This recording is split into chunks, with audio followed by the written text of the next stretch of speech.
France Info. Bonjour à tous, nous sommes avec Quentin Scouvert de la librairie À Tout Livre à Paris. Quentin, bonjour. Bonjour à vous. Quentin, on va parler d'un des auteurs européens contemporains les plus respectés, on le dit presque chaque année, nobélisable maintenant. Il est italien, de Trieste, c'est important de le dire.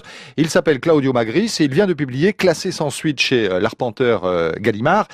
Et Claudio Magris, on va dire, parle de la guerre en général dans ce livre.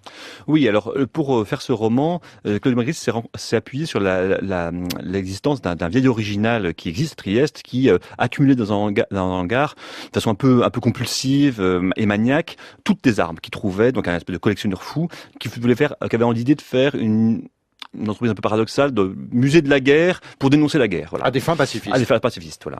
Or, il se trouve que c'est Magris qui l'invente pour le besoin du roman.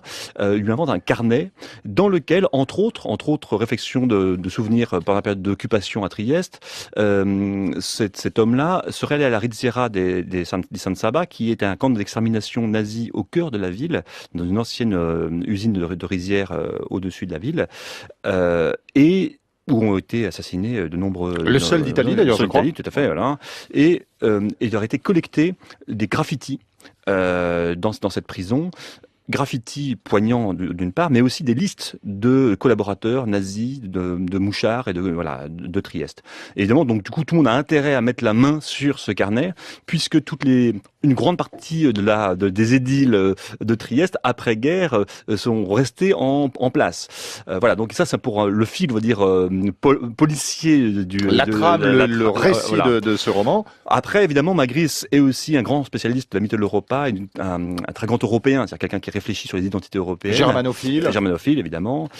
Et évidemment, la scène cruciale de cette affaire-là, c'est la libération de Trieste, où 4 groupes armés s'affrontent et tout peut basculer en 2 heures. Il y a les communistes italiens, les irrédentistes italiens, les partisans slovènes nationaux soutenus par les nazis, les titistes yougoslaves et puis l'armée allemande. Puis également l'armée néo-zélandaise qui va finir par prendre le pas. Bon, donc espèce de choses tout à fait étonnantes où tout peut basculer d'un camp ou à l'autre. Donc Trieste, c'est important de le dire, effectivement cette ville habsbourgeoise sur l'Adriatique, donc assez paradoxal, plus Mitteleuropa que latine. Voilà, les deux à la fois, et qui finalement appartient à différents univers, différents univers géographiques, etc.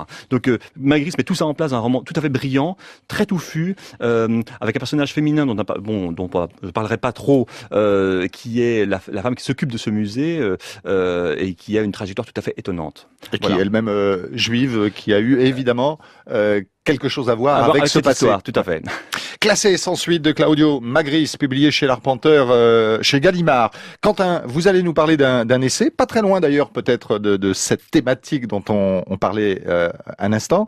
Ça s'appelle Retour à Lemberg, c'est signé Philippe Sands, c'est publié chez Albin Michel. Alors Philippe Sands est un avocat franco-britannique, spécialiste du droit international, et quand il parle de Retour à Lemberg, il parle de cette ville où sont nés à la fois le concept de crime contre l'humanité et aussi le concept de solution finale.